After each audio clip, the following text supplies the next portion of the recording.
Welcome to Shredder Fanfic. Like, subscribe, and hype video. Join members to gain early access to new videos. After the main character dies inside of his previous life, he gets reborn inside of Mushoku Tensei. He has Dante's template. What is he gonna do inside of Mushoku Tensei? It feels awful. That means it is probably mature. He groaned. No template reward came. It should not have. This was Rudius's lesson more than mine. Still, I wrote in my notebook. A plan that can admit failure is stronger than one that pretends it cannot fail. Then I looked at Rudius, still rewriting the clean copy with rain-wrinkled hands, and added, "So is a person." Rudius saw the line before I closed the notebook. He did not say anything for a long moment. Then he said, "That one is yours. Obviously, it is too brilliant to be yours." He smiled, small and tired. "It is good," he said. I looked away first. Outside, rain kept falling on the fixed route. This time, the rope held. The carved mark showed clearly through the water. The plan had failed once and become better for it. I hoped we could do the same. Chapter 30. The Helpful Mistake. Rudius made a mistake on purpose. That sounded like something I would do, which meant I was immediately suspicious. We were behind the house with Paul, 3 practice posts, 2 route pages, and one increasingly tired father. The exercise was supposed to be simple. Paul would call a problem. Rudius would choose the route. I would test whether the choice left room for people who were slow, scared, injured, or carrying something awkward. Paul called it planning under pressure. I called it homework with mud. Then Rudius chose the wrong route. Not obviously wrong. That was the trick. He picked the lower field path for an injured person during rain, even though we had already learned that the South Lane rope route handled mud better. I stared at him. He stared back, innocent as a knife in a sleeve. Paul frowned. "Explain." "Lower field is shorter," Rudius said. And the injured person reaches shelter faster." Paul looked at the route page. Leon. There it was. The test was not for Rudius. It was for me. Annoying. I crossed my arms. Shorter does not matter if the injured person slips and becomes more injured. Rudius's mouth twitched. Also, I continued, pointing at the page, the lower field route narrows near the fence. If someone is carrying supplies or helping the injured person walk, they bottleneck there. South Lane is longer, but the rope gives support and the ditch is marked.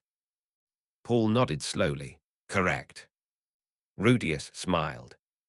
I pointed at him. You did that on purpose. Yes. Betrayal. Training. Those overlap too often. Paul laughed.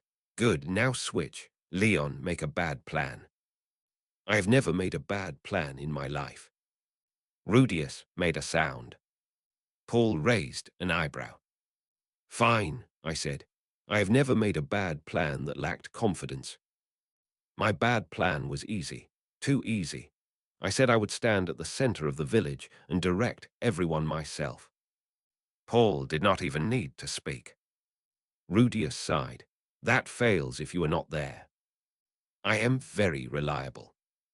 It also makes everyone look at you instead of the route pages. I am also very attractive. And if 2 problems happen at once, I opened my mouth, closed it. Rudius nodded like a tiny teacher. Exactly. I hated being taught by my little older brother. Yes, both words applied. Our family was complicated. The exercise continued until lunch. We made bad plans, found the failure, and corrected them. It was strangely useful. A good plan could hide its weakness because everyone wanted it to work. A bad plan dragged the weakness into sunlight and made it answer questions. Zenith brought food outside and listened to our final review. So, she said, handing me bread, you are learning to fail safely. I prefer succeeding aggressively. I know. That was the whole problem. After lunch, Tomas and Lena arrived with news. Mr. Caro had moved the cow to a stronger pen. Cow defeated, Tomas said. Temporarily, I replied. Lena ignored both of us. The younger children want to practice again. Rudius looked surprised. Again. They remember better when it is not scary.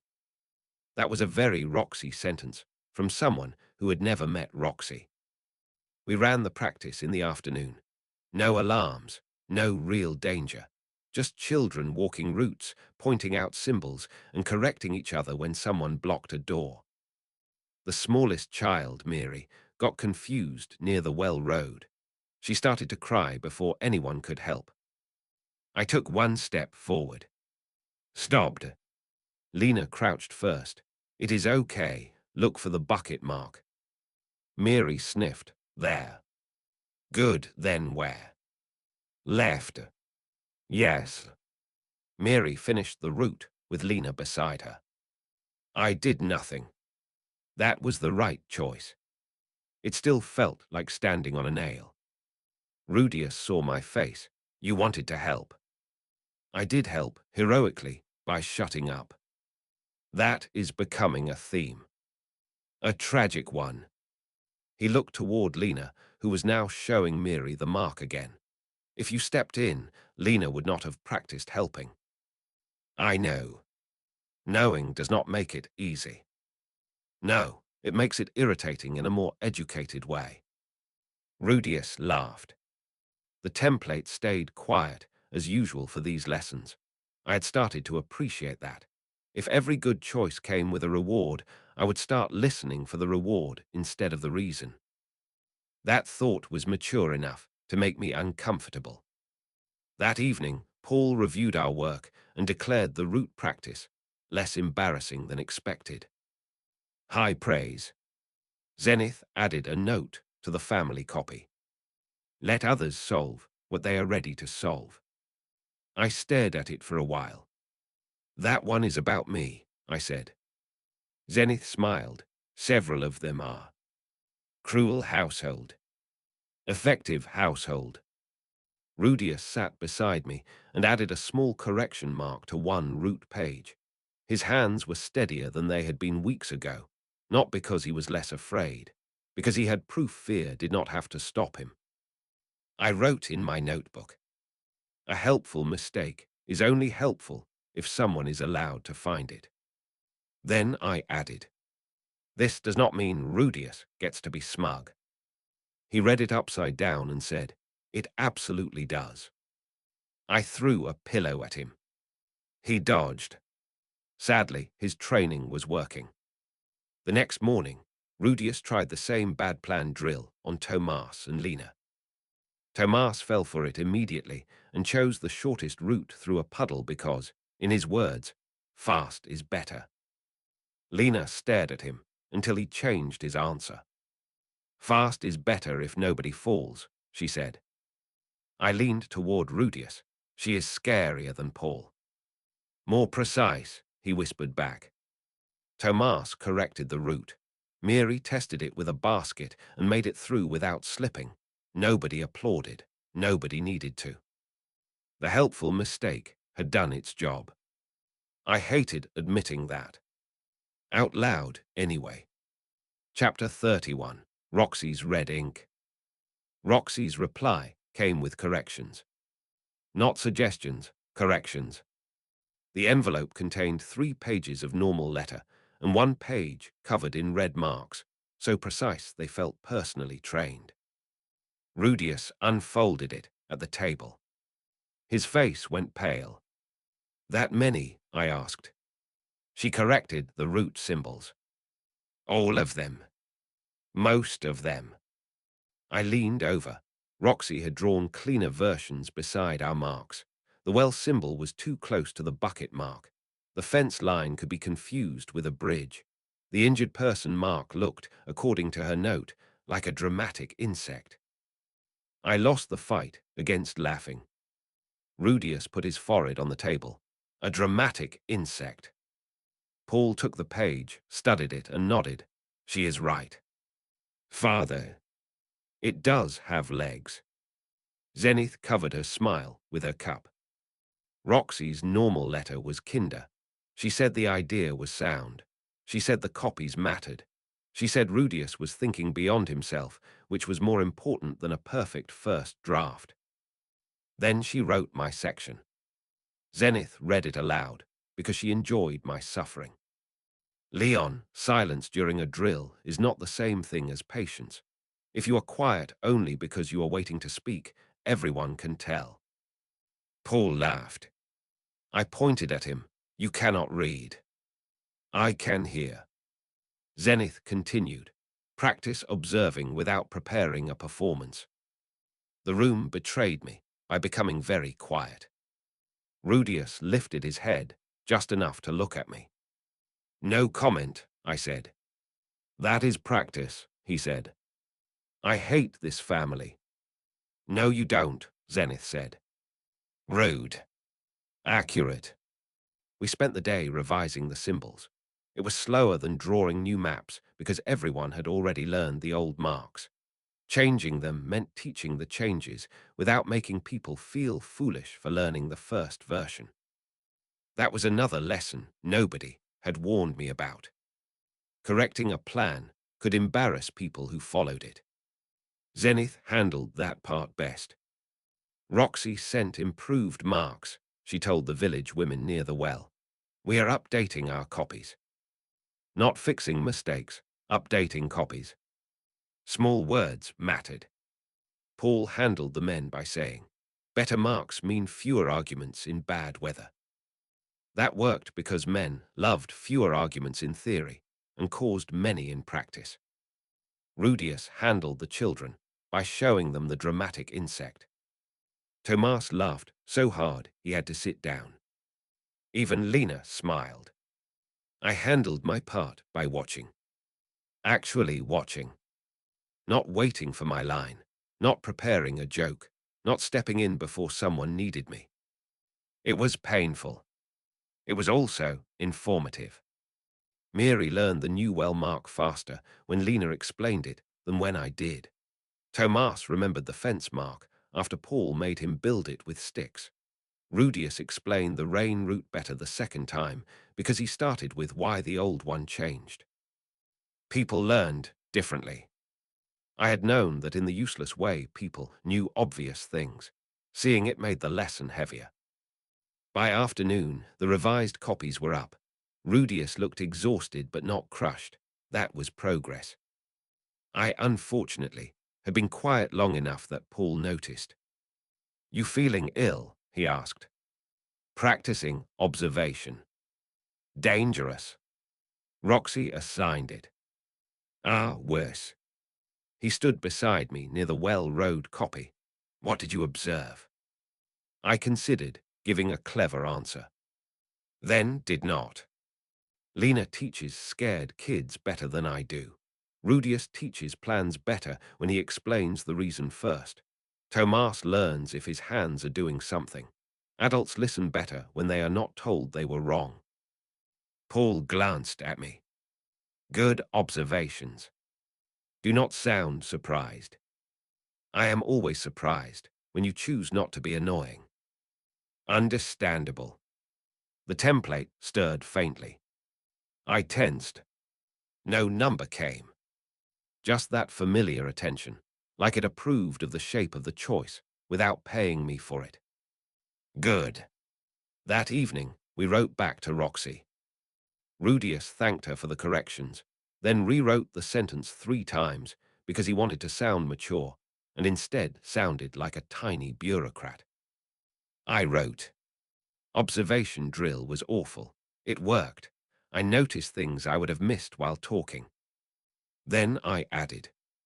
Your insect criticism caused emotional damage. Rudius made me leave that in. Before bed, I copied one of Roxy's lines into my notebook. If people learn differently, protection must teach differently.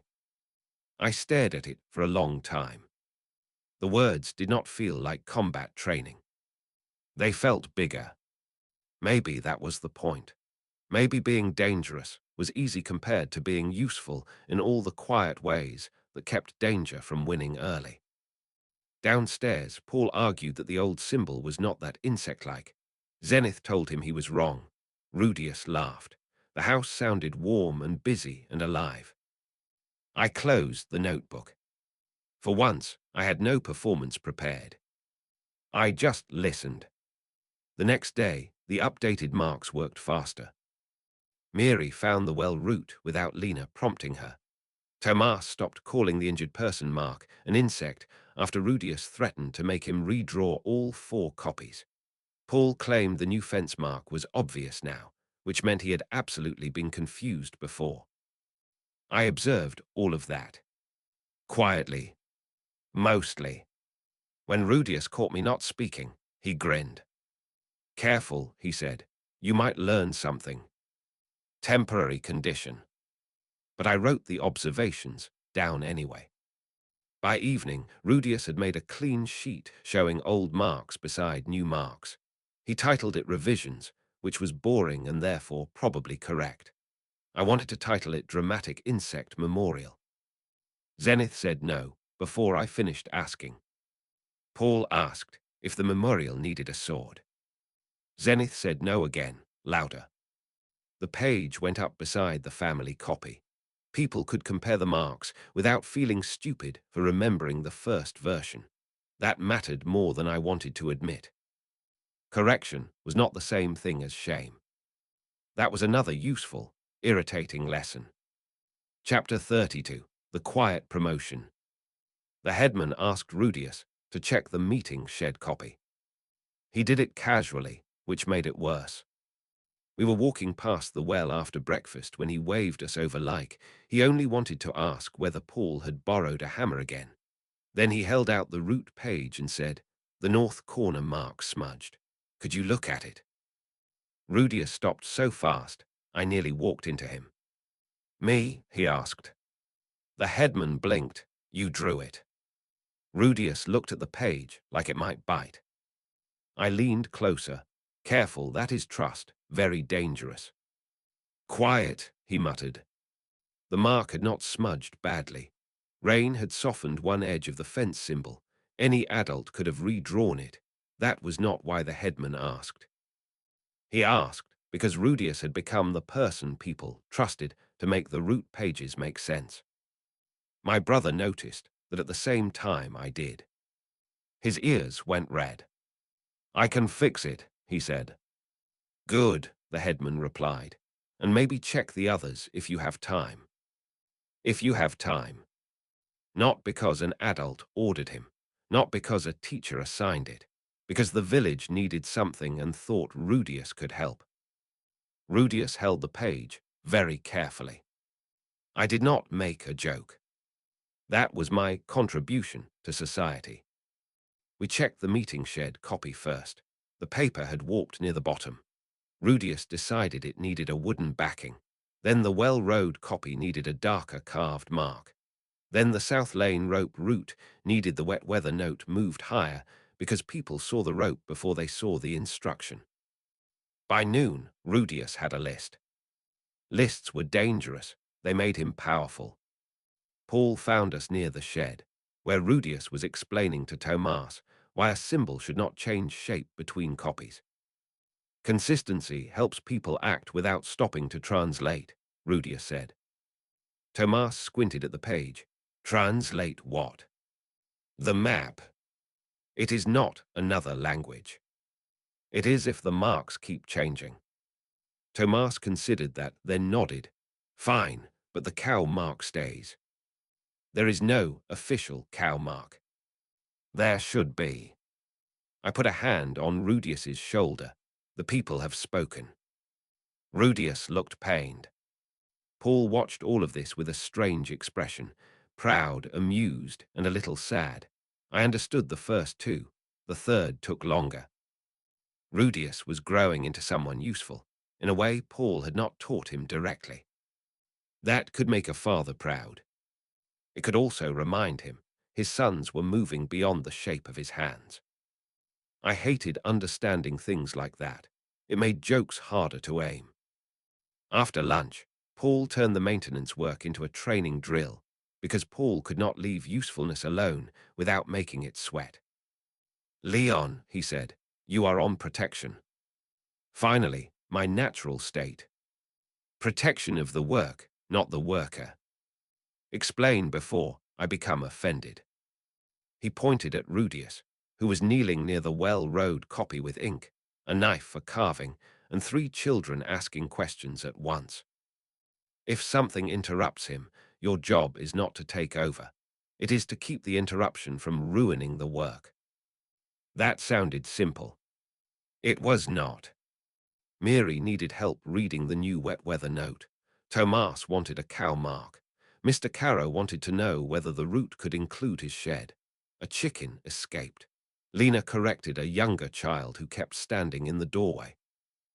Everything pulled at Rudius. Everything pulled at me. I wanted to answer questions. I wanted to grab the page and fix the corner. I wanted to move people into place with my hands because it would be faster. Instead, I sorted the interruptions. Mary first, I said. Reading question. Tomas, cow democracy waits. Mr. Caro, shed roots after the well mark is finished. Chicken is not part of the root system. The chicken disagreed by running under the table. Chicken is attempting a coup, Tomas said. Denied. Rudius kept working. That was the point. By mid-afternoon, the well-rowed copy was clearer.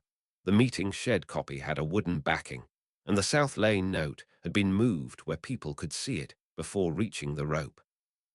The cow mark did not become official. Tomas drew one, in the corner anyway. Rudius pretended not to see. Growth. The headman came back near sunset and looked over the finished pages. Good work, he said. Rudius bowed too quickly. Thank you. If we need changes later, I will ask you. Rudius froze again. I did not rescue him. He had to stand inside the trust himself. I can do that, he said. His voice shook a little. He still said it. That evening, Rudius sat at the table and wrote to Roxy about the route maintenance. He tried to make it sound technical. It came out emotional anyway. I wrote my own note beneath it. Rudius got promoted to village map person. I protected the work by fighting a chicken politically. Zenith read that line and laughed into her sleeve. Paul claimed map person needed a better title. Rudius said no title was necessary. Tomas, who had somehow followed us home for leftover bread, suggested cow route commander. Rudius said no, so fast it echoed. The template stayed quiet. No reward for letting someone else be important. Good. That night, I wrote in my notebook. Sometimes protection means guarding the space where someone else becomes trusted. I stared at the line for a while. It was not flashy. It was not easy. It was probably one of the more important things I had learned. Downstairs, Rudius was still arguing against cow route commander. He was losing. I let him lose for another minute before helping. Brotherhood had limits, even political ones involving cows. Still, I wrote the title down in the notebook. For evidence and future strategic blackmail. Naturally. Chapter 33, The Maintenance Day. The first maintenance day was supposed to be boring. That was the word Paul used. Boring is good, he said, holding a hammer in one hand and a bundle of spare boards under the other arm. Boring means no one is bleeding. You say that like boring has no victims, I said. Your attitude does not count. Zenith handed Rudius a small stack of clean paper. Check the copies, note damage, and decide what needs replacing.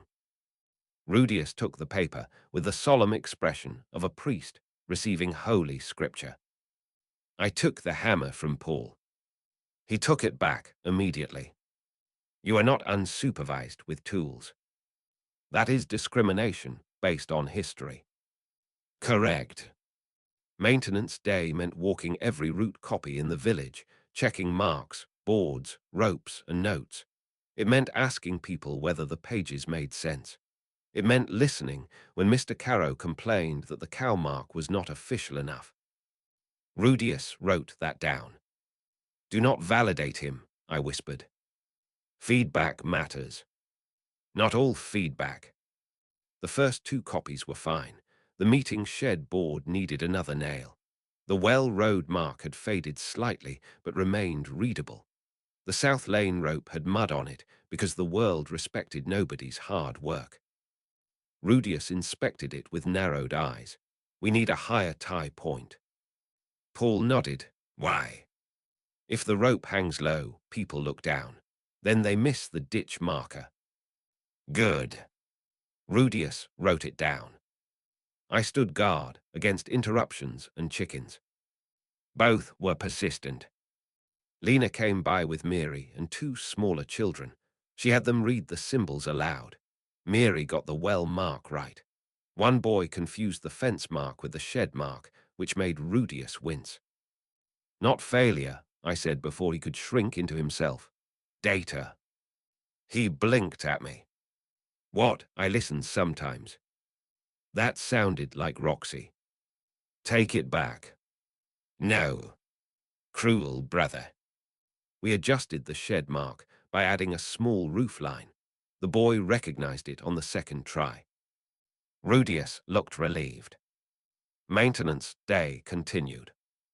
By noon, the boring work had produced 5 changes, 2 replacement boards, 1 higher rope tie, and an argument over whether a cow symbol improved public safety. Paul said no. Tomas said yes. Zenith said the cow symbol could stay in the corner if it did not confuse the route. Diplomacy. Terrible but effective. The real problem came at the lower field copy. Someone had drawn a sword beside the safe room arrow. Not a small joke, not a child's doodle. A sword, pointing toward the storage room. I stared at it. Rudius went quiet. Paul's face hardened. Who drew this? He asked. No one answered. It might have been a child trying to make the map exciting. It might have been an adult thinking danger needed a strong mark. It might have been nothing. It still changed the meaning. Safe room became fight room if someone looked too fast. That could get people killed. I reached for the board. Paul caught my wrist. Careful. I am just wiping it off. I know, careful anyway. He was right. I wanted to be angry at whoever had done it. Anger made my hands heavy. I took a breath. Then another. Rudius handed me a wet cloth. I wiped the sword away slowly. Not dramatically. Not hard enough to damage the board. Just gone. Zenith arrived while we were replacing the safe room arrow with a larger shelter mark. What happened? Paul told her. Her expression changed in the quiet way that made everyone nearby stand straighter. Then we teach it again, she said. That became the afternoon. Not punishment, not accusation, teaching. We gathered the children first, then the adults who used the lower field route. Rudius explained that safe points were not fighting points. Paul explained that anyone able to fight should move away from the shelter entrance, not toward it. Zenith explained that injured people and children needed clear space. I stood beside the board and said nothing until Tomas raised his hand. What if someone bad gets inside? Every child looked at me. There it was. The part where they wanted me to say, I would handle it. I could have. It would have been true, maybe. Comforting, definitely. Wrong, also definitely. Then whoever is nearest follows the plan, I said. Call for help. Move people out the second route if you can. If you cannot, block with furniture. If someone has to fight, they fight away from the smallest people. Lena, watch me carefully. And you. If I am there, I help. If I am not, the plan still has to work.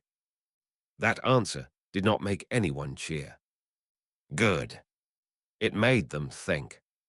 Better. Rudius added a second exit mark to the safe room page before sunset, not because we expected the storage room to be attacked, because a plan with one exit was not enough if people were scared. Maintenance day ended with dirty hands, tired legs, and better route pages. Boring had survived contact with reality. Mostly. That night, I wrote in my notebook. Symbols can lie if people want them to say the exciting thing. Then I added, make the useful thing clearer than the exciting thing. The template stayed quiet. I was glad. This was not a power lesson. It was a responsibility lesson, which was worse because I could not punch it and be done. Downstairs, Rudius was rewriting the safe room explanation. Paul was sharpening a tool, not a sword. Zenith was humming over clean bandages. The house sounded ordinary. Maintenance day had been boring after all. Just not simple. Before bed, Rudius checked the lower field copy again. I went with him. The sword mark was gone. The shelter mark was clear. The second exit mark sat beneath it, plain enough that even a frightened child could understand. Better, Rudius said. Less exciting, I said. Good. He was right. Annoying theme. Chapter 34, The Boring Patrol. Paul called it a patrol. Zenith called it a walk. Rudius called it route verification. I called it adults inventing reasons to make children carry water. All four descriptions were accurate. The village had settled after maintenance day, but Paul did not trust settled. He said calm was when people stopped checking latches. Zenith said calm was also when children needed fresh air. Somehow, both opinions became Rudius, and me walking the village edge with Paul, 2 water skins, and a list of route markers to inspect. No fighting, Paul said. You keep removing my hobbies. Your hobbies concern me. That is how you know they are meaningful. Rudius adjusted the paper in his hands. First marker is the north fence. Paul pointed at him. See, useful. I am useful, I said. You are loud. Useful loud. The north fence marker was fine. The second marker had been scratched by weather or a bored child. The third had bird droppings on it, which Paul declared a natural hazard and refused to clean until Zenith's voice somehow echoed in his memory. He cleaned it. Marriage remained terrifying. Halfway through the walk, we found Mary standing near the ditch with a basket of greens and a face full of stubborn panic. She was not hurt. She was not trapped. She had simply reached the wet weather route, seen the rope, and frozen because 2 older boys were arguing in the path ahead. Small problem. Real problem. Rudius looked at me. I looked at him. Paul stayed quiet. That was suspicious and probably educational. Rudius walked forward first, not too close. Mary, can you see the rope mark? She nodded. Good, you do not have to move yet. Just point to the next safe place. She pointed with a shaking hand. Correct. The boys kept arguing. My turn. I walked over and stood beside them, not between them. Move. They both looked at me. We are talking, one said. In a route. So. I smiled. Paul coughed behind me, a warning disguised as weather. Right, no performance. I dropped the smile. Mary is trying to pass with a basket. Move the argument 3 steps left. The boys glanced back, saw her, and immediately looked embarrassed. They moved. No threats, no jokes, no dramatic intimidation. Terrible for my reputation, excellent for the route. Mary crossed with Rudius talking her through each step. When she reached the other side, she clutched the basket and whispered, "Thank you." You did the walking, Rudia said. You did the freezing, I added, then stopped, strong recovery. She smiled a little. Paul nodded once. Good. I narrowed my eyes. This was a test. Everything is training, if you are annoying enough. That sounds like my philosophy. I know I am worried. The patrol continued. We found one loose board, 2 faded arrows, and Mr. Carrow trying to add a cow mark to a fence copy while pretending he was only leaning there. Rudius caught him. That corner is for hazard notes, Rudius said. Cows are hazards. Not official route hazards. Mr. Carrow looked at me for support. I held up both hands. I am neutral in cow politics. Rudius stared at me. Fine, I said, mostly neutral. By noon, the list was complete. No monsters, no bandits, no sudden crisis, just small fixes and smaller choices. The worst part was that it mattered. Back home, Zenith reviewed the list and added 2 items we had missed, because Zenith could detect unfinished work through walls. The meeting shed needs spare cloth covers, she said. Rudius wrote it down. The South Lane rope needs a second knot for shorter children. Rudius wrote that down too. I leaned over. How did we miss that? We are not short enough. Mary was.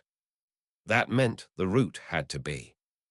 In the afternoon, Rudius adjusted the rope height while I tested the path on my knees to approximate shorter legs.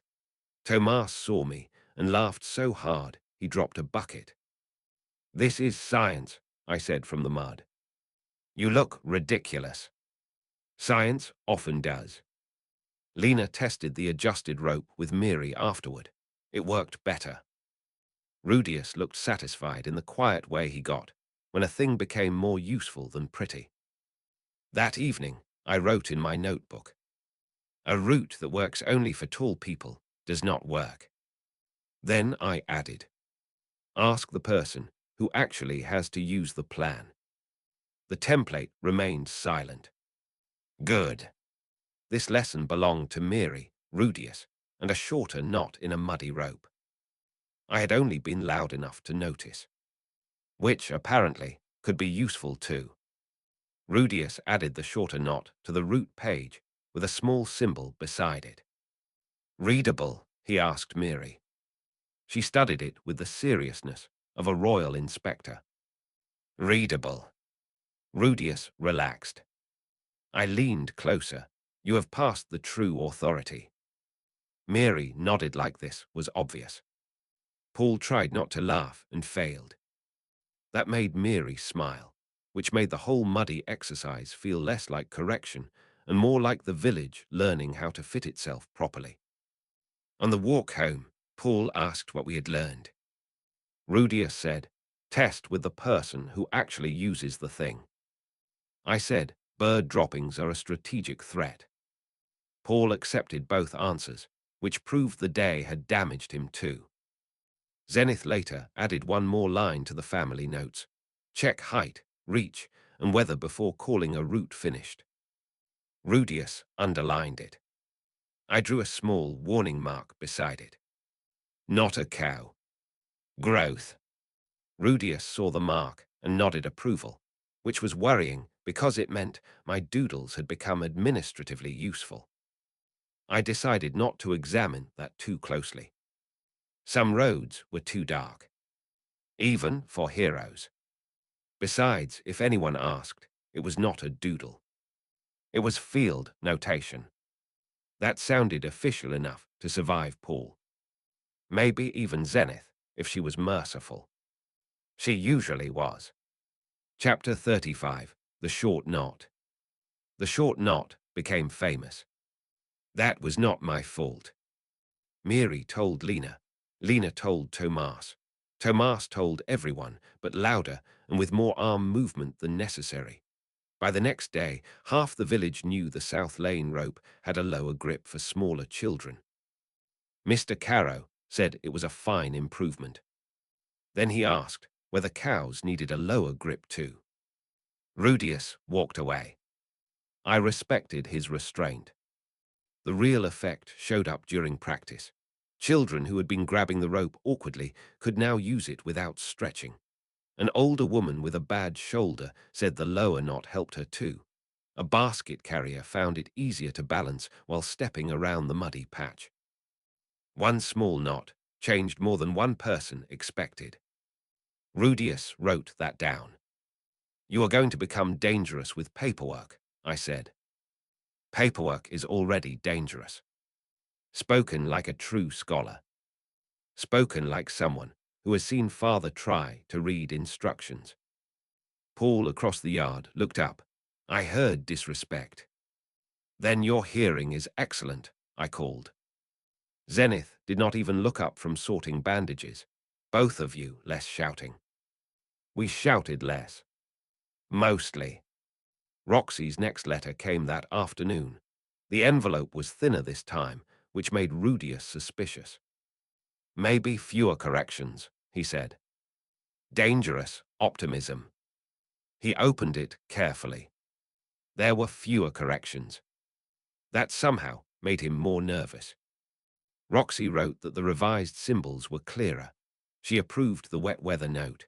She said the lower knot was a good adaptation because plans should fit people rather than forcing people to fit plans. Rudius read that sentence twice. Then a third time. I did not tease him. I had survival instincts. My section was shorter. "Leon, if you notice the need for the lower knot because you were willing to look ridiculous testing the route, good. Remember that dignity is less valuable than accurate information." I stared at the page. She weaponized my mud incident. Zenith smiled. She praised you. With emotional violence. Effective praise. Paul leaned back.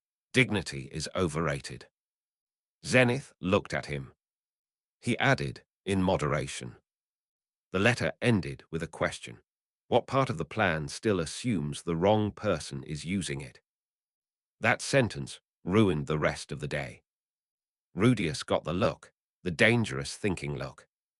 We walked every route again, not to inspect damage this time, to ask who the route imagined. The well-road route assumed someone could read quickly, bad for scared, younger children. The meeting shed route assumed people knew where the spare blankets were, bad for visitors. The lower field route assumed someone had both hands free, bad for anyone carrying a baby, tools, food, or an injured person. Every answer created another problem. Every problem made the plan better. I hated how satisfying that became. By late afternoon, we had added picture marks for blankets, water, and the second exit. Rudius made a version of the well-road page with fewer words and larger symbols. Lena helped test it with Miri and 2 younger children. Zenith tested the lower field route while carrying a basket in one arm and a rolled blanket in the other. Paul offered to act as the injured person. Zenith said he overacted. He looked at me like this was somehow my fault. "Theater is hereditary," I said. "I am not theatrical." Everyone stopped working to look at him. Paul cleared his throat. "Continue." The final test was mine. Rudius handed me a route page, then tied one of my arms loosely against my side. "You are carrying someone," he said. "This feels personal." "It is research." I walked the route with one arm unavailable. The first turn worked. The rope worked. The shelter mark worked. The door did not. I could not open it cleanly without putting down the imaginary person. That was a problem. Not dramatic, not exciting, real. Paul fixed it by adding a pull loop lower on the inside and outside. Zenith tested it with a basket. Lena tested it while holding Miri's hand. I tested it one-armed. Better. Not perfect. Better mattered. That night, Rudius spread the pages across the table, exhausted and pleased. "Plans should fit people," he said quietly. Roxy said that. I know. You are allowed to keep it. He looked up. The idea, I said. Not the letter, though you will obviously keep that too because you are sentimental. He folded the letter carefully. You kept all of yours. For blackmail analysis. Sure. I wrote in my notebook. Do not ask if the plan works. Ask who it works for. Then I added. If the answer is only me, the plan is bad. The template stirred faintly. No number. Just attention. I smiled. Yeah, I muttered. I heard it too. Across the table, Rudius was already redrawing the root page again. Stronger did not always mean more power. Sometimes it meant a lower knot. The next day, Zenith used the new pull loop while carrying laundry and declared it acceptable. That was higher praise than it sounded like. Paul tested it with one arm full of firewood, bumped his shoulder into the frame, and insisted the door had moved. Nobody believed him. Rudius adjusted the loop anyway, because pride did not matter if the door still needed fixing.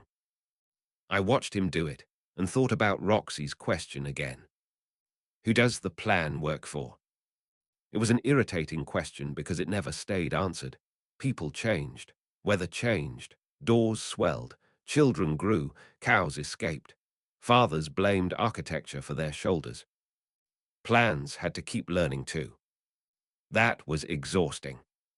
It was also, probably, why they worked. Rudius copied that into the margin after I said it aloud. Do not quote me, I said. Too late. At least make me sound taller. He ignored that, which was fair. The margin did not have enough room for lies. That evening, when the revised page went back up, Miri used the lower knot without looking for permission.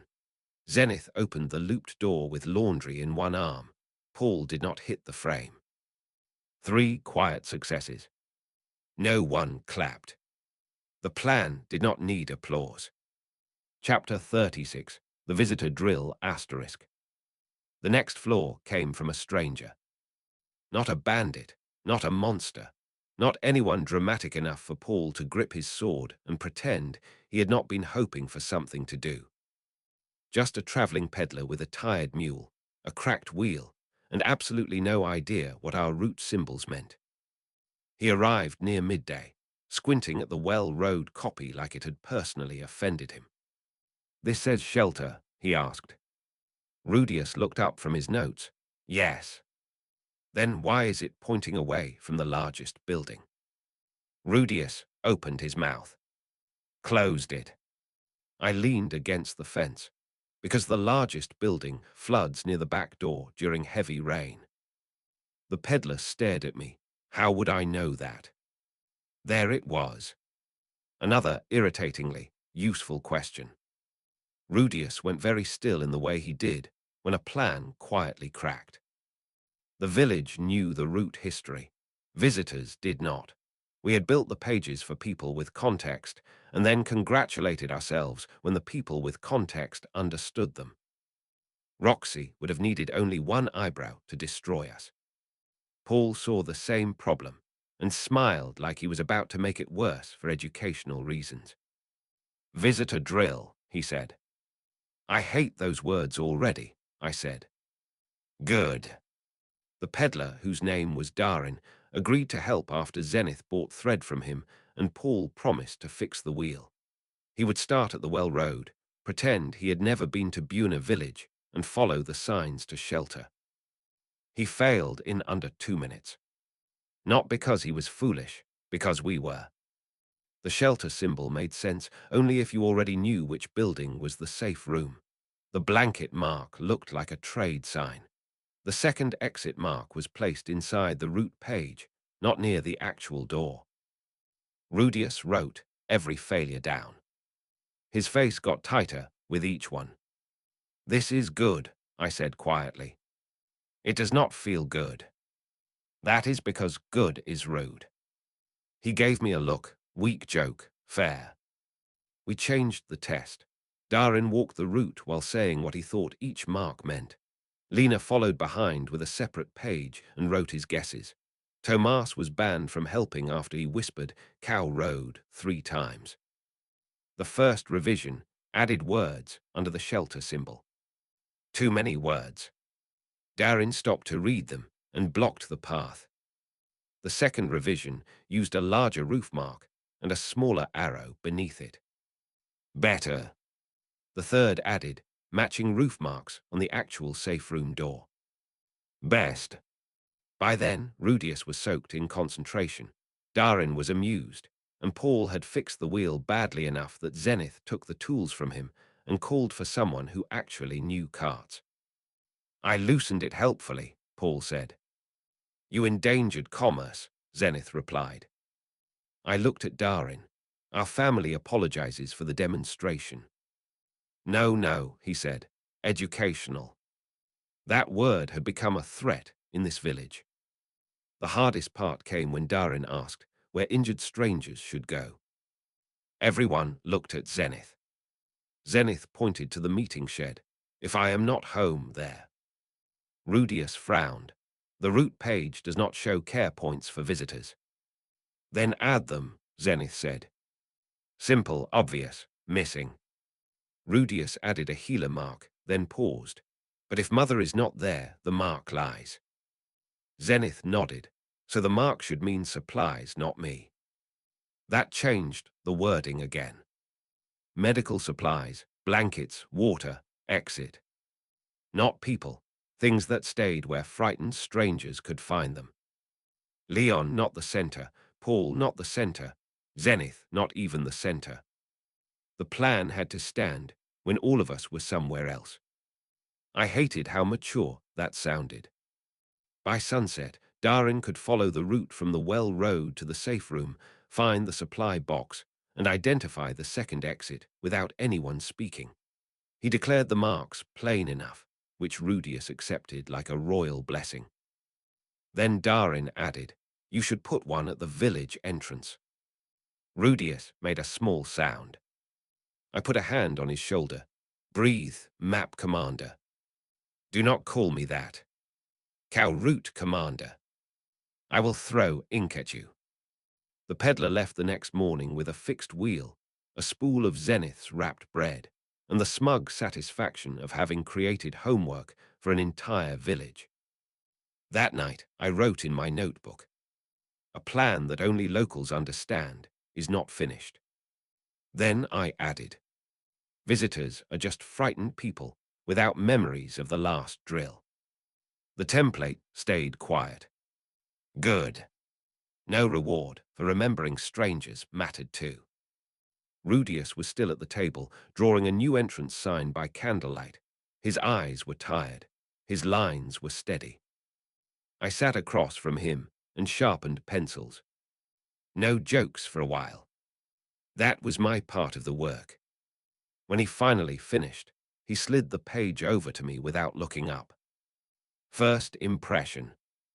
I studied it like a stranger would.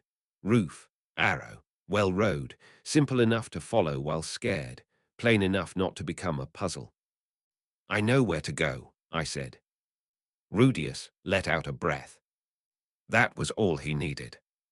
Then he took the page back and made one arrow thicker. Too thin, I asked. Too easy to miss. You are becoming picky. Good. He said it with enough certainty that I did not argue. The first step deserved a thick arrow. Fear made eyes stupid. We had learned that from children, rain, cows, and now one confused peddler with a broken wheel. It was an absurd education. It was also working. I sharpened another pencil and handed it over. No joke. Rudius noticed, but he only smiled at the page. That was worth the silence. Outside, the village sign waited to be made real. For once, we were ready before anyone needed it. Finally. Chapter 37, Entrance Sign. The entrance sign took 3 attempts. The first looked too official. That was Paul's fault.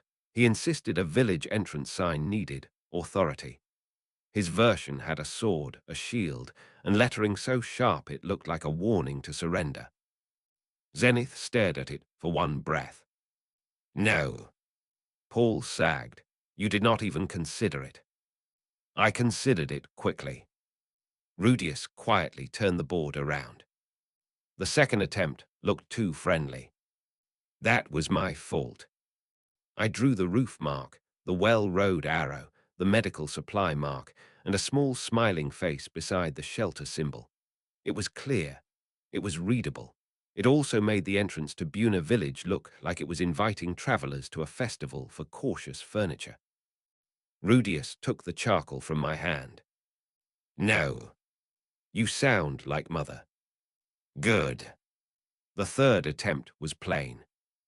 Roof mark, well mark, supply mark, second exit mark, 3 arrows, no swords, no smiling faces, no cow despite intense public pressure from Tomas and Mr. Caro.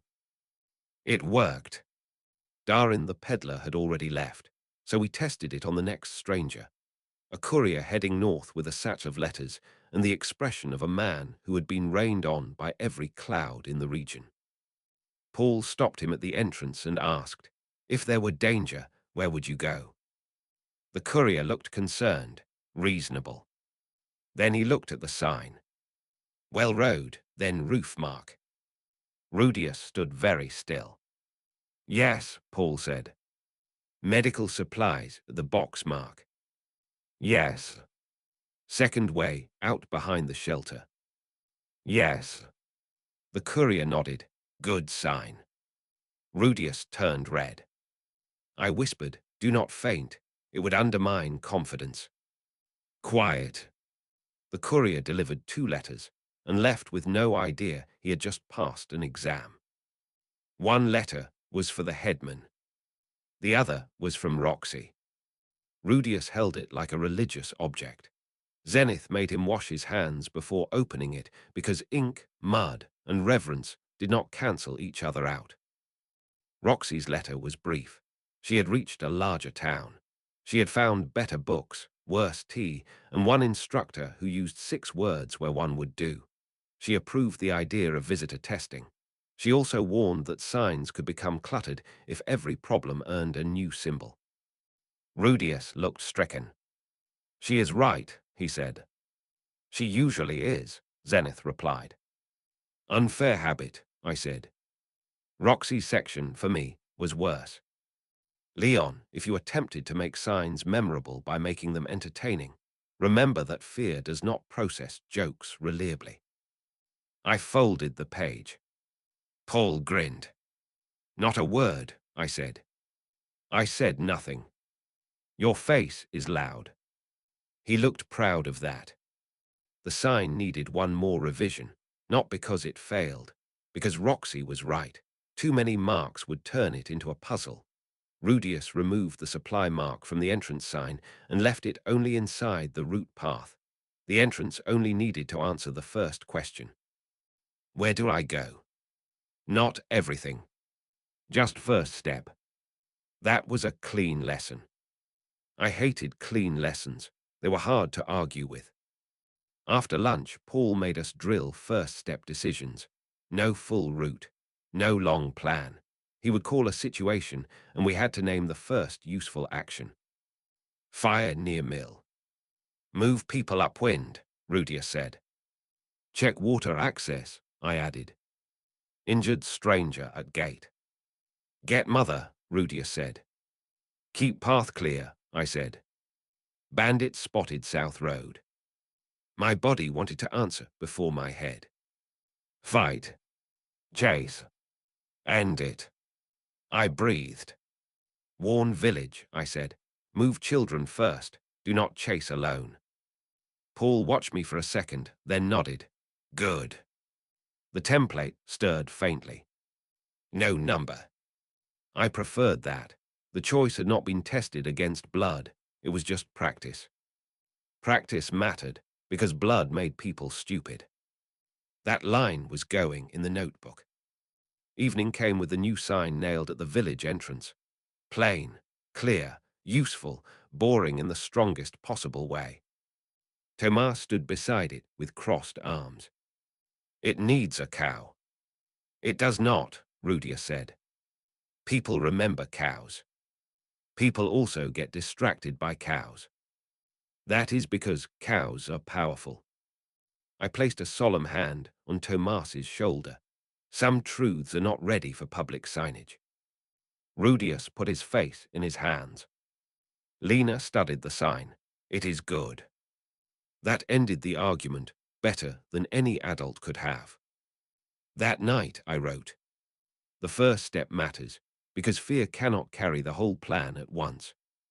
Then, also, no jokes on emergency signs. I paused, then added, probably. Rudius read it and said, remove probably. Coward. Clarity. I removed it. Roxy was becoming a problem from several towns away. The sign stayed at the entrance under the darkening sky, waiting for someone who did not know us. If they ever needed it, they would not know Rudius drew it. They would not know I tested it. They would just know where to go first. That was enough. The next morning, I checked the sign before breakfast. No cow. No smiling face. No sword. Just the first step. I hated how proud I was of something so plain. Rudius found me there and said nothing.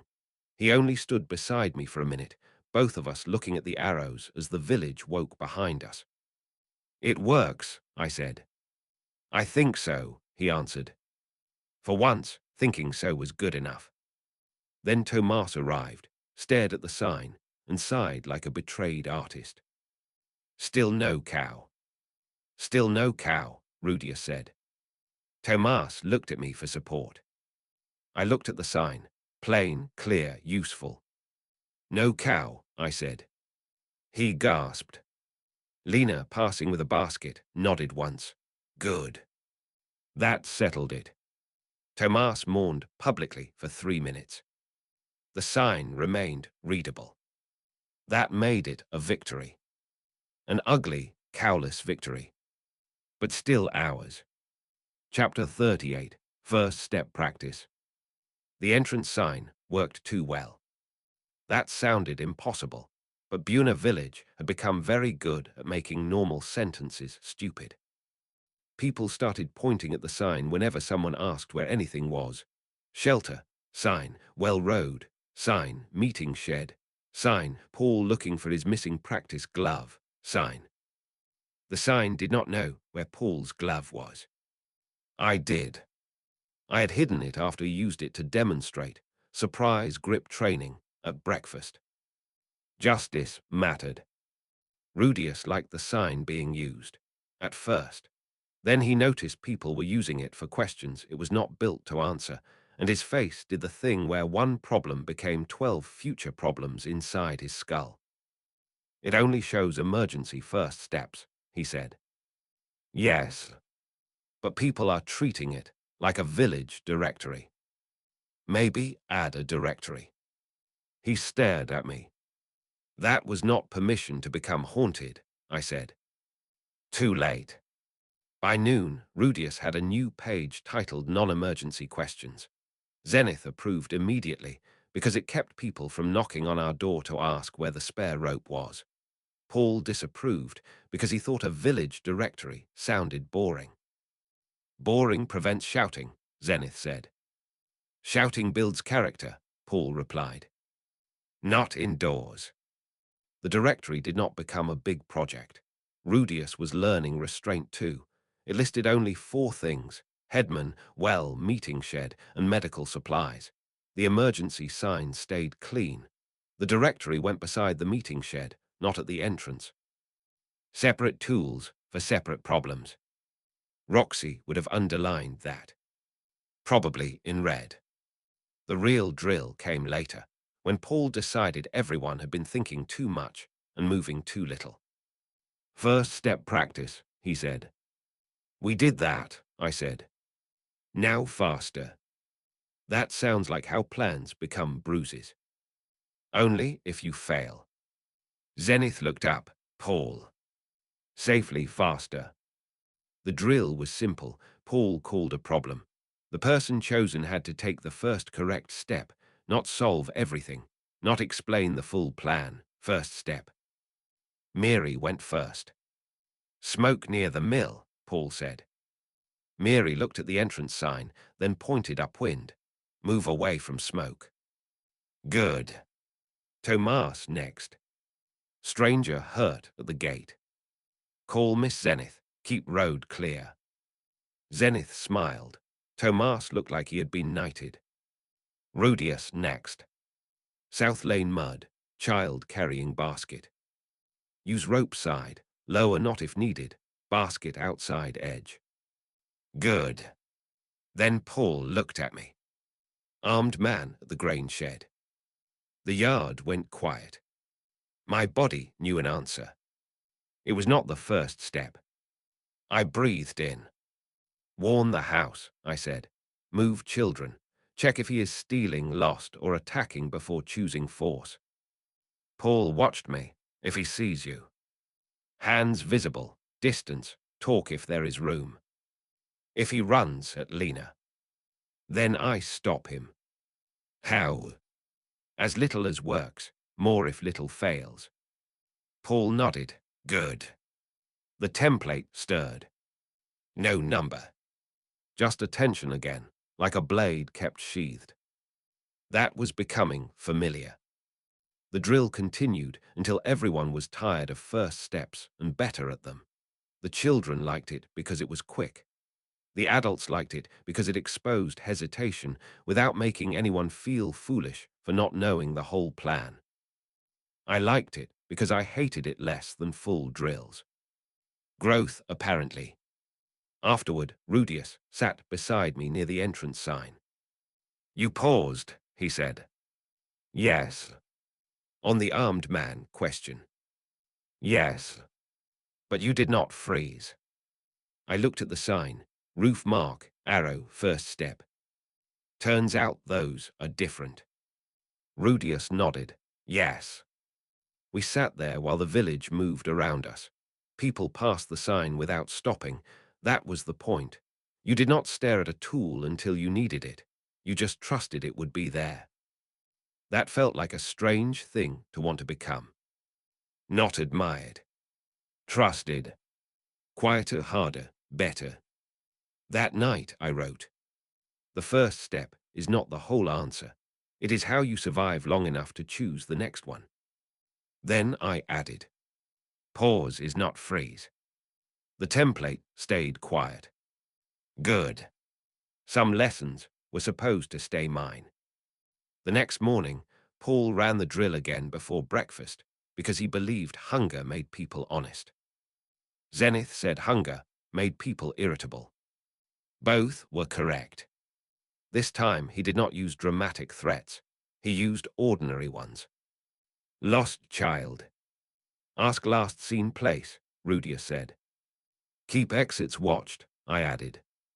Broken cart at entrance.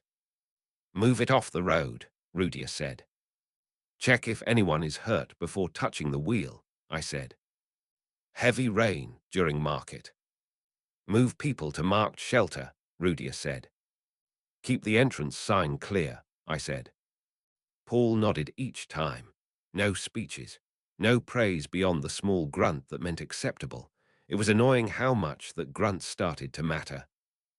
After breakfast, the directory went up beside the meeting shed. It was plain, smaller than the emergency sign, and very clearly not urgent. Rudius had written ordinary directions at the top, underlined twice. Tomas read it and frowned. This one is boring. Good, Rudius said. Everything useful is getting boring. Also good, Zenith said from behind him. Tomas looked betrayed by adulthood as a concept. I understood. Still, when Mr. Caro came looking for spare rope and went to the directory instead of asking 3 different people, Rudius watched with the expression of someone seeing a spell work for the first time. No murder. No chant. Just information in the right place. That was a kind of magic too, apparently. I refused to say that aloud. Rudius was already powerful enough. Instead, I wrote it in the notebook and closed the cover quickly. Some truths became more dangerous when brothers saw them, especially brothers with ink. The directory stayed boring all afternoon.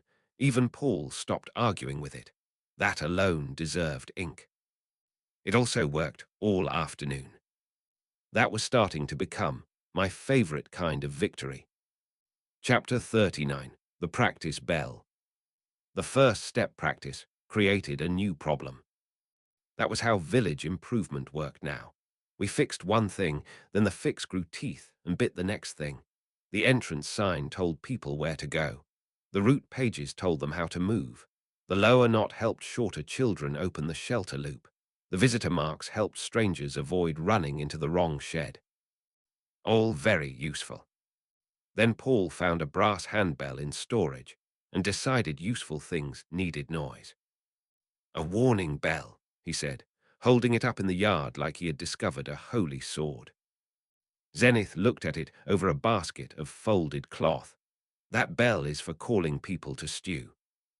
Then people already understand it means move quickly.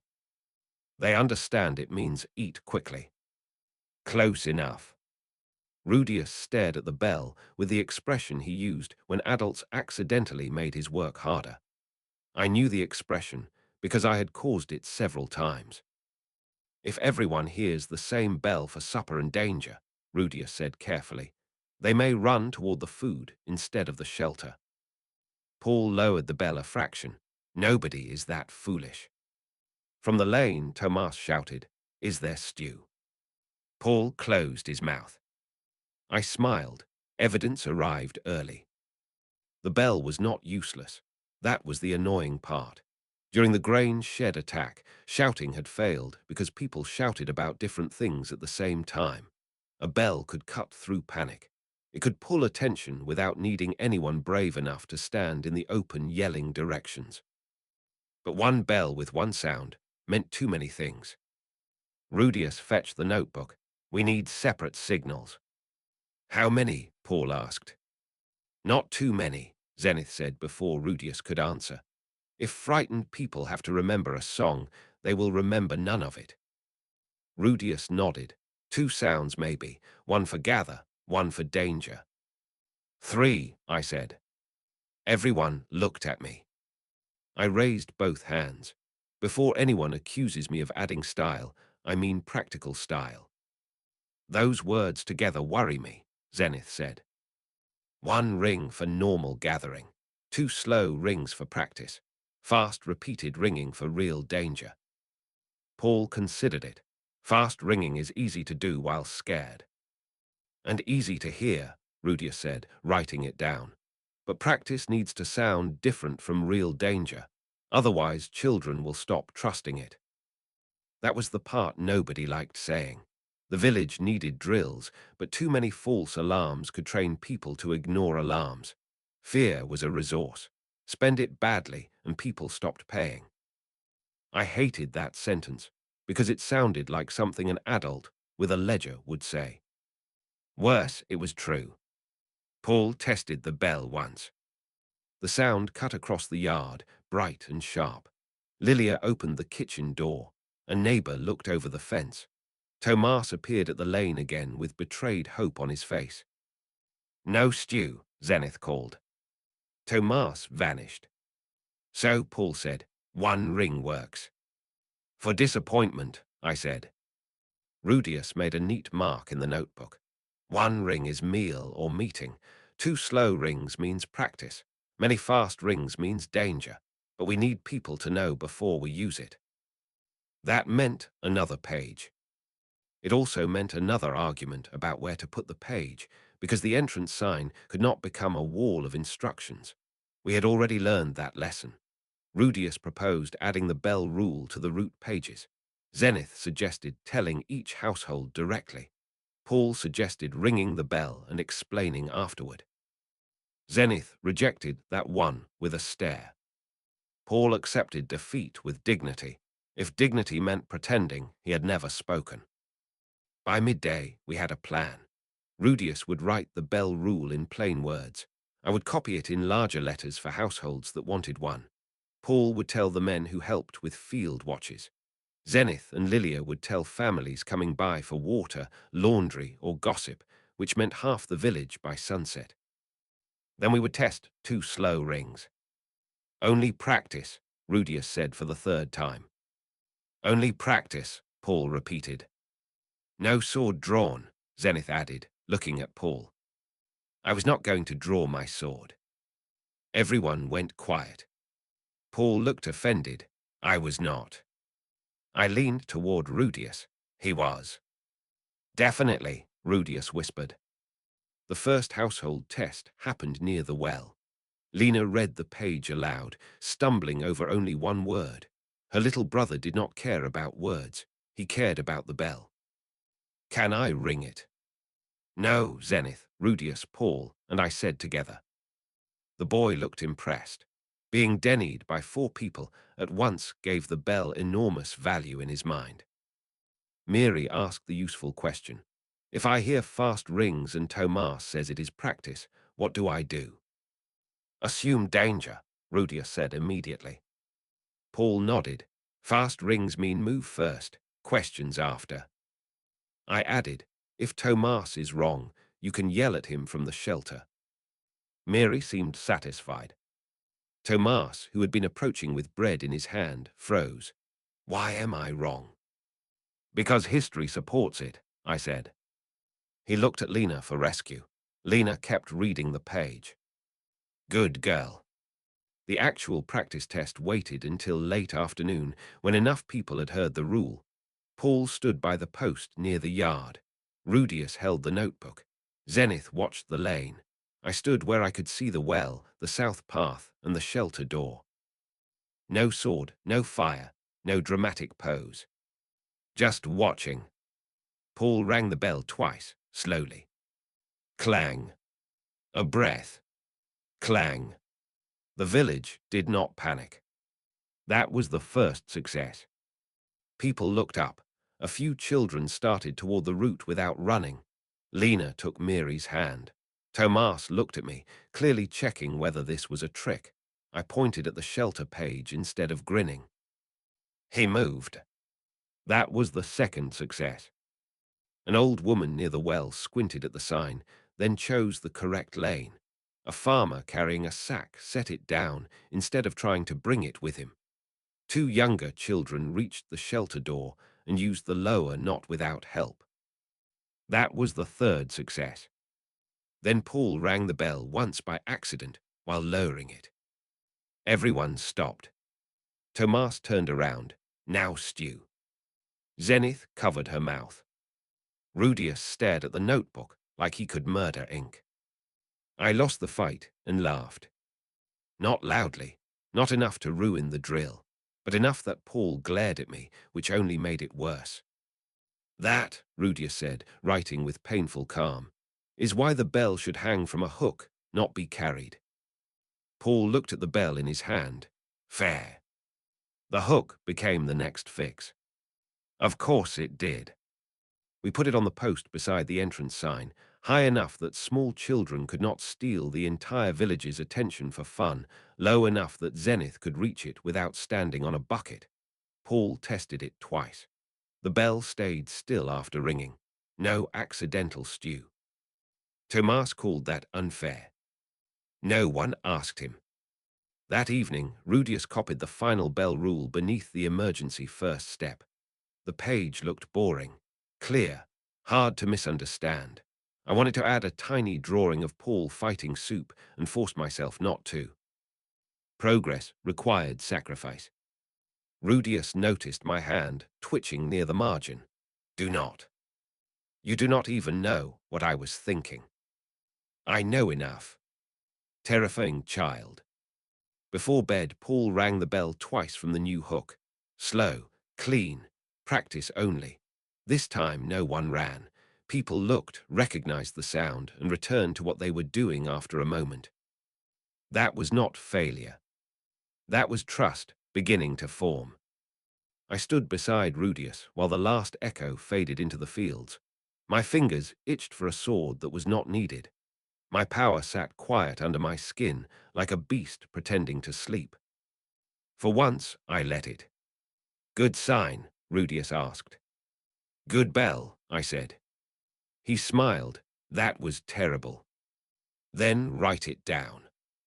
He did not. Some victories stayed mercifully undocumented. Chapter 40, The Quiet Bell Asterisk. The bell became boring faster than I expected. That was good, technically. A warning system should not feel exciting after the first day.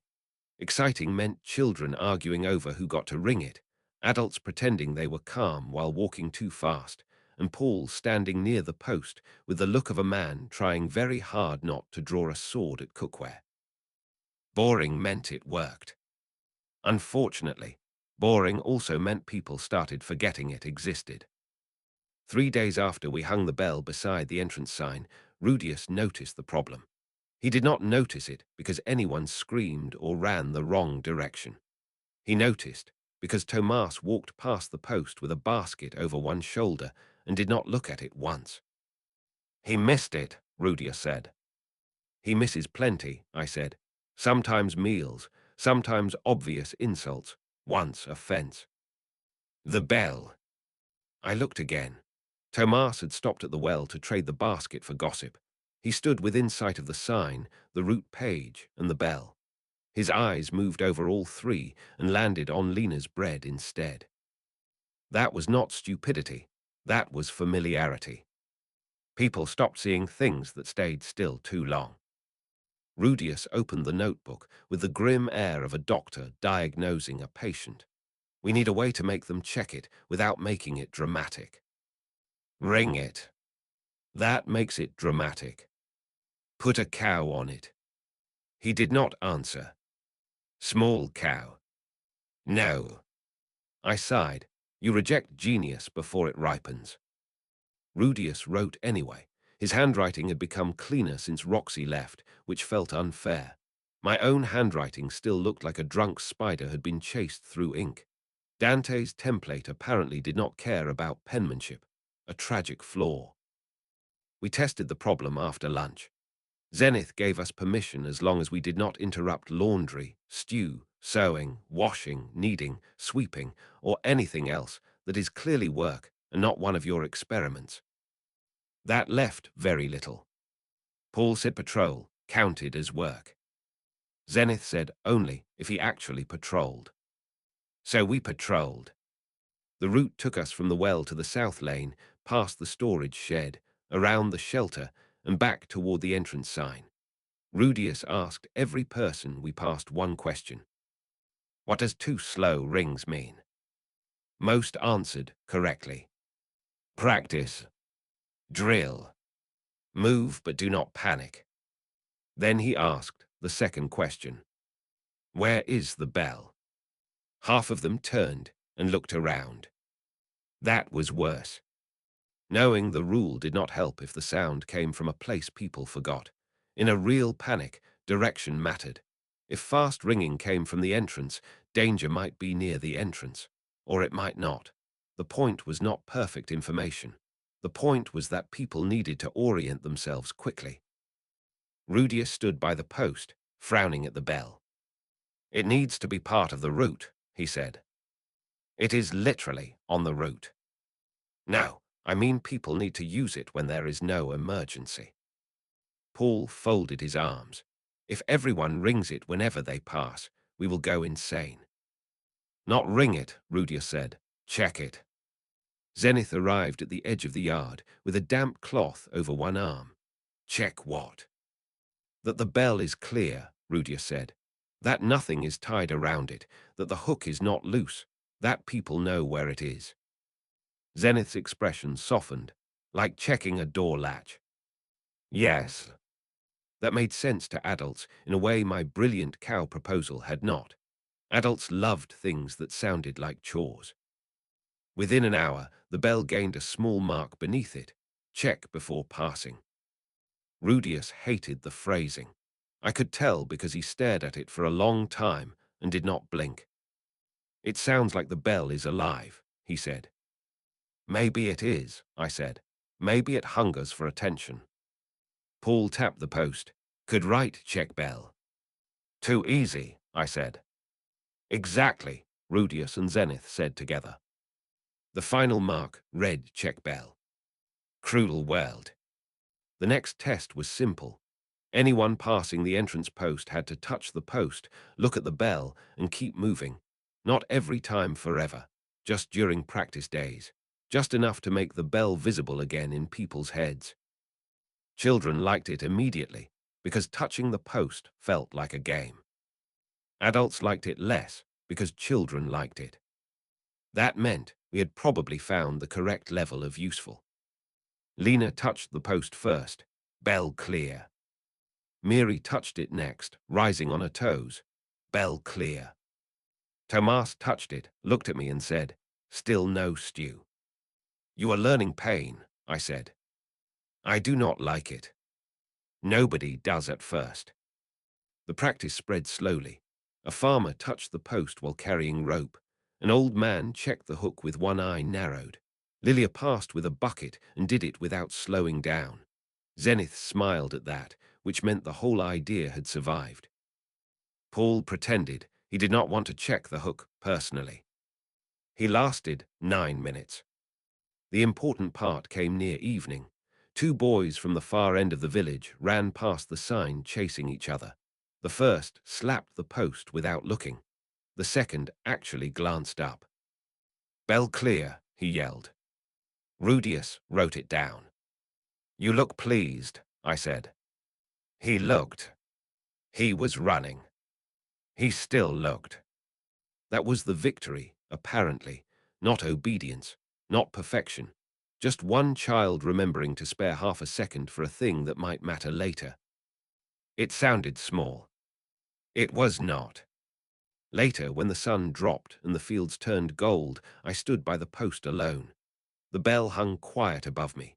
No monsters, no bandits, no dramatic chance to prove anything. Just a hook, a page, a mark, and a village slowly learning how to move when scared. My power did not care about quiet work. It wanted motion, danger, style, sharp choices made in the flash between heartbeat and blade. But I was starting to understand something annoying. Style was not just how a man fought when everyone watched. Sometimes style was building a system, so no one had to watch you fight at all. I touched the post. Bell clear, I muttered. No one heard. Good. Some practice was not for applause. Chapter 41. Roxy's Bell Lesson **. Roxy's next letter arrived, folded, inside a packet of herbs. That was Zenith's fault. Apparently, if a traveling merchant carried both medicine and letters, mothers became twice as powerful. Rudius accepted the packet with both hands, which made him look respectful and only slightly desperate. I pretended not to notice. He read the first page aloud after supper. Roxy's handwriting was small, neat, and unfairly calm. Dear Rudius and Leon, I am pleased to hear that Buna village now has emergency routes, shelter marks, visitor instructions, and a bell. I am less pleased to hear that Paul is involved with the bell. Paul coughed. Zenith smiled into her cup. Rudius continued, his voice painfully serious despite the obvious attack. The problem with alarms is not whether people can hear them. Most people can hear loud things. The problem is whether they know what the sound means while frightened. A good alarm should answer 3 questions quickly. What is happening? What should I do first? Who needs help? I leaned back against the wall. She is going to make us add another page, I said. Rudius ignored me because he knew I was right. The letter went on. Roxy praised the 2 slow rings for practice and the fast ringing for danger. Then she asked the cruel question. What happens if someone hears the bell while holding a baby, supporting an elder, or standing beside a person who freezes? The room went quiet. I hated how Roxy could do that from another town. Paul set his cup down. You help them. How? Zenith asked. Paul opened his mouth, paused, and looked at Rudius. That was growth. Rudius lowered the letter. We need help pairs. Not fixed pairs, Zenith said. People will not always stand near the same person. Then a rule, I said. If someone beside you freezes, touch their shoulder and give one instruction. Lilia, who had been mending near the hearth, looked up. Only one. One is all fear can carry, Rudius said softly. That sounded like something Roxy would say. It also sounded true. So the next morning became shoulder practice. That was less impressive than sword practice, which made Paul visibly suffer. He still helped. Credit where due. He stood beside the well and demonstrated with Zenith, though his first attempt was terrible. Fast bell. Paul touched Zenith's shoulder. There is danger, and we should go to the shelter by the south route, while staying low and watching for anyone separated from the lane. Zenith stared at him. What? He asked. I froze again, halfway through. I clapped once. Excellent demonstration of failure. Paul pointed at me. You are next. I should have expected that. Rudius rang the bell fast with a wooden spoon against a pot instead of using the actual bell. That was another Roxy suggestion. Practice the idea without exhausting the alarm. The sound was ugly, sharp, and annoying. Lena stood beside me, acting frozen with suspicious enthusiasm. I touched her shoulder. Follow me. She moved. Rudius nodded. Good. That is it, Tomas asked. That is it, Rudius said. That seems too short. That is why it works. Tomas considered this with deep suspicion, as if usefulness had personally insulted him. We practiced variations. Follow me, hold the rope, take Mary's hand, sit here, open the lower knot. Each instruction had to be short enough to survive panic and clear enough to create movement. The hard part was not speaking. The hard part was not adding more. Every time I saw someone hesitate, my instincts tried to pile words on top of the moment. Explain the danger. Explain the route. Explain why speed mattered. Explain why I knew better. Explain until fear had no room left to breathe. Roxy's letter sat on the fence post, quietly judging me. One instruction. One movement. Then the next. That was the rule. Miri proved why it mattered. During the third round, the pot rang fast, and she froze for real, not acting. Her hands tightened in her skirt, and her eyes went wide in a way that pulled my own body toward violence before I had a target. No enemy, no blade, no monster. Just fear. I stepped toward her too quickly. Rudius caught my sleeve. Not hard, just enough. I stopped. Lena reached Miri first. She touched her shoulder. Hold my hand. Miri blinked, then she obeyed.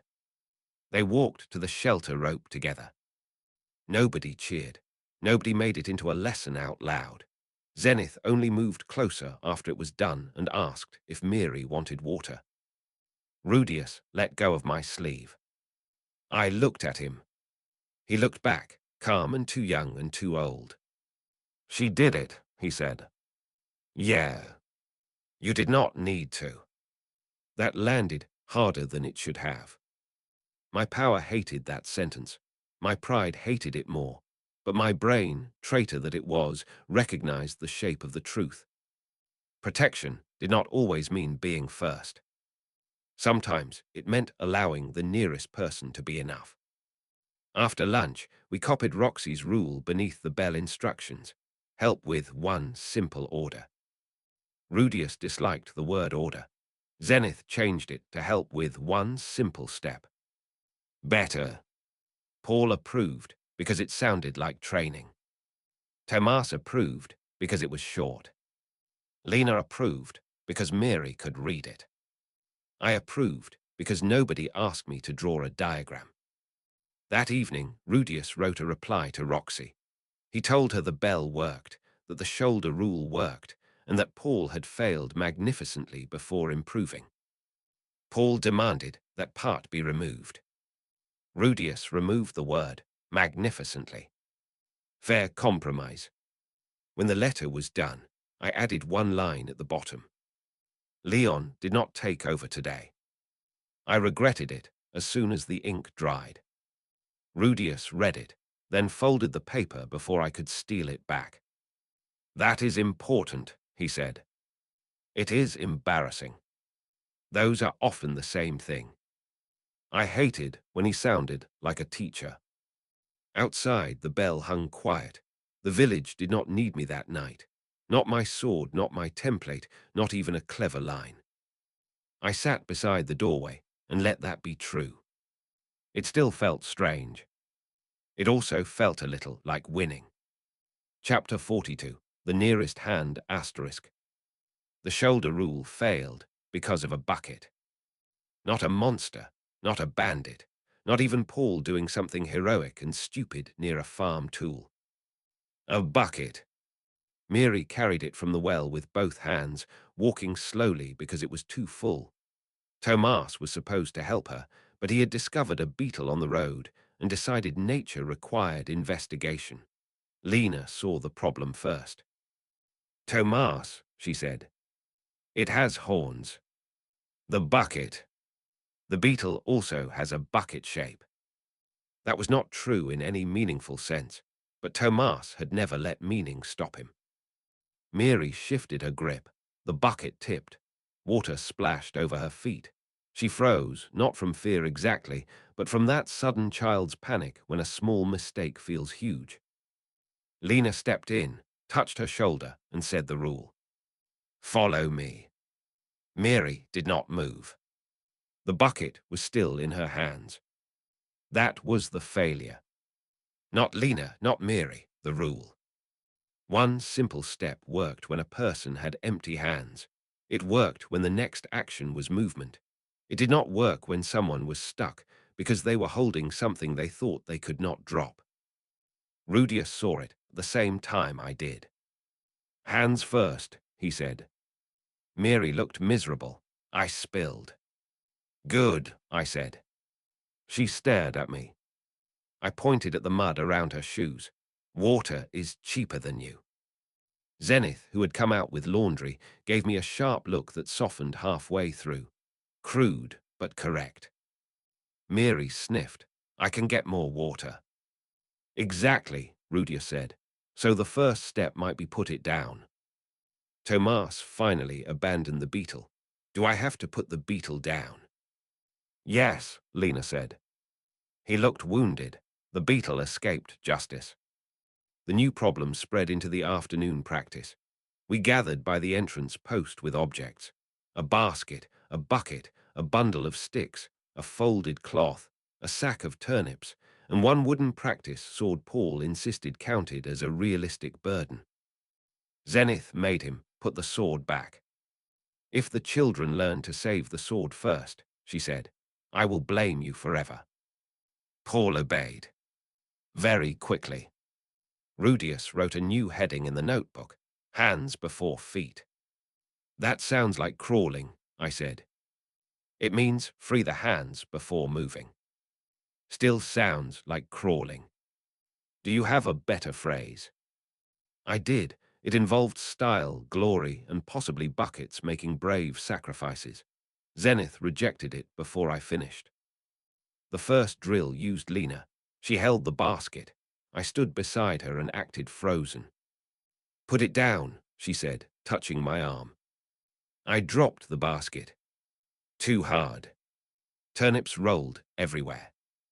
Zenith closed her eyes. Gently, Rudius added to the notebook. You said simple, I objected. Simple does not mean destructive. That is a narrow interpretation. Paul picked up a turnip and tossed it into the basket. In a real attack, drop it. In a real attack, yes, Rudius said. In practice, set it down. We need people to understand both. That became the next rule, because apparently rules bred when observed. Practice, set it down. Danger, drop it if needed. The distinction mattered. If villagers practiced gently every time, they might waste precious seconds in real danger. If they practiced throwing everything, Zenith would lose patience and the turnips would unionize. So we practiced both. 2 slow pot rings meant practice. The helper touched a shoulder and gave one simple step. Set it down. Take my hand. Open the rope. Sit here. Fast pot rings meant real danger practice. The helper used the same calm voice, but the object could fall. Drop it. Follow me. Hold the rope. Tomas loved dropping things. This surprised no one. What did surprise me was Paul. During his turn, he carried a sack over one shoulder while Rudius struck the pot fast. Zenith stepped beside him, touched his arm and said, "Drop it." Paul dropped the sack immediately. No joke, no hesitation, no complaint about wasting turnips. The sack hit the ground with a dull thud. Zenith nodded once. Paul looked at the sack, then at Rudius. "If I had a sword." "If you need it to protect someone, keep it," Rudius said. "If keeping it slows someone from safety, drop it." Paul looked at me. I knew what he was asking without words. My sword was not a sack. My power was not a bucket, but the rules still had teeth. If holding on to my idea of being useful slowed someone else from safety, I had to drop that too. I hated lessons that fit inside my chest. They were harder to dodge. Miri tried again